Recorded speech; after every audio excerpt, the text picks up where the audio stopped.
Hello and welcome to Discovery. My name is Ann Dolan, President of Educational Connections. You know, my journey in education started almost 25 years ago when I was a teacher with Fairfax County Public Schools. But after a few years, I realized that I had a passion far greater than my classroom of 30 kids, and that was working with students one-to-one. After the school bell rang, I'd get my classroom ready for the next day and plan my lessons, but then I drove to kids' homes helping them with their schoolwork. And I found that not only did my work relieve a lot of stress and tension with the kids, improve their grades and confidence, but it made a huge difference in the lives of parents too. They reported far less stress and tension surrounding homework. Over the years, we've come to realize that tutors are the face of our company. They're the most important aspect of Educational Connections because they deliver tutoring and private education to our students. And because of that, we're highly selective in those that we hire. We only hire between 5 and 10% of people that submit a resume with us. In fact, we know that there are certain traits that make an awesome tutor, and they're reflected in the core values of our company. The first is to be resourceful and solve problems. Here at Educational Connections, we see obstacles as opportunities.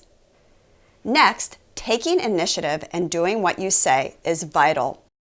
You'll want to take initiative to come up with creative ways to go above and beyond for your students. Also, we have the mantra here, grow or die, and that definitely applies to tutoring. You must be growth-oriented. You must be willing to grow your skill set. And because of that, we offer monthly workshops for our tutors so that you can continue to learn about best practices when it comes to one-to-one tutoring. And lastly, be positive and care deeply for others, which is the crux of why we're all here. We expect that our tutors possess a positive attitude and look forward to helping their students on a daily basis. In our discovery process, you're going to learn all about how we match tutors with students. Once you're matched with a child, one of the first things you're going to do is call the parent. You're going to reach out to the parent and discuss the child's needs and also set up that first time you're going to tutor the student. Now, here's the thing. There are great ways to make that initial phone call, and there are not so great ways to make that initial phone call. In the next two videos, you're going to see the correct way and the incorrect way. See if you can tell the difference. Hello. Yeah, hi, I'm calling to set up sessions with you. I'm sorry, who is this? Oh yes, this is Jessica, the tutor from Educational Connections. Erin matched me with your son Ethan, and I wanted to see when a good time to set up sessions would be. Oh, hi Jessica. I'm glad you called. I'd definitely like to get started right away. Yeah, me too. Why don't you tell me about Ethan? What is he struggling with? Oh, well, he's really not having problems. What I told Erin is that we really wanted to get Ethan ahead of everyone in his math class, since he is such a bright boy and really likes math. Oh, okay. Most of my experience is working with kids who need a lot of help with the basics, but I think I could probably do that. I just need to review the material before the sessions. Oh, I thought that you had taught middle school math. Anyway, I guess we'll give it a try and see how it goes. Do Wednesday and Thursday work to start with? Yes, but I may have to change the schedule next month when my hours at work pick up. Okay. I thought you were available all school year on those days.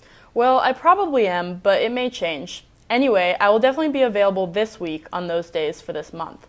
So Wednesday, do you want me to come at 5 p.m.? What do you want me to do with him? Hello. Yes, hi, is this Pam? Yes, it is. Oh, hi Pam, this is Jessica, the tutor from Educational Connections. How are you? Oh, I'm great, thanks. That's great to hear. I was calling to discuss setting up tutoring sessions with Ethan during the times you had requested. Is this a good time to talk? Yeah, I have about 10 minutes before I have to head out to pick up the kids from the bus stop, so this should work. Okay, great. I'm really excited about working with Ethan. Erin told me that Ethan is having some trouble with reading comprehension and has some symptoms of ADHD that are interfering with his learning in the classroom.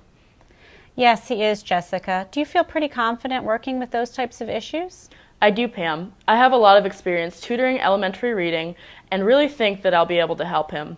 I have a bachelor's degree in elementary special education and also spent 5 years teaching elementary school in Fairfax.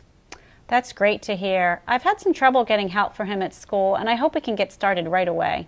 Erin told me that you were looking for sessions on Tuesdays and Thursdays, which are also the best days for me. Does that still work for you? Yes, I was thinking Tuesdays and Thursdays to start, and then possibly just Tuesdays if he makes a lot of progress. Great. What time is convenient? 5 o'clock is best for us since he gets back from school around 4, and I want him to have some downtime. Okay, 5 p.m. works perfectly. In a second video, you probably noticed that the tutor took control of the conversation. She was far more confident in her abilities and clearly expressed that to the parent. She was also far more professional. And lastly, she had taken the time to review the students' notes in our software. You know, when a parent calls our office looking for a tutor, we do a thorough intake and we get lots of details from the parent that are really important for you to know about. So be sure, before you make that first phone call, you thoroughly review those notes in our software.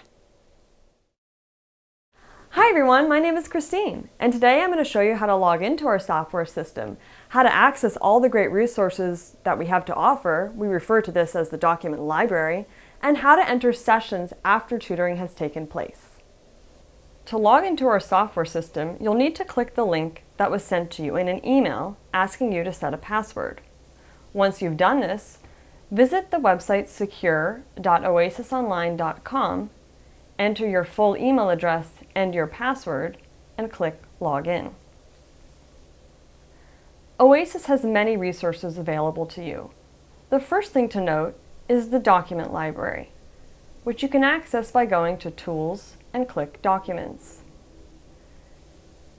Finding a category of interest is the first step. For instance, click Math, and you'll see that a lot of worksheets come up. If you click on one, a PDF will open, and you can use this document to prep for a session or use it actually during tutoring. The other thing that you'll need to access is your student list. Do this by hovering over the People tab and click Students. All the students you're working with will appear below. Clicking on the last name of one, like Jenny Practice, will take me to Jenny's page. It's here that I can see more information, like where she lives, so I know where to go for tutoring, and any parent information, like home phone number, cell phone, and email address, so that I can get in touch with them directly. Now I'm going to explain how to enter sessions after tutoring has taken place.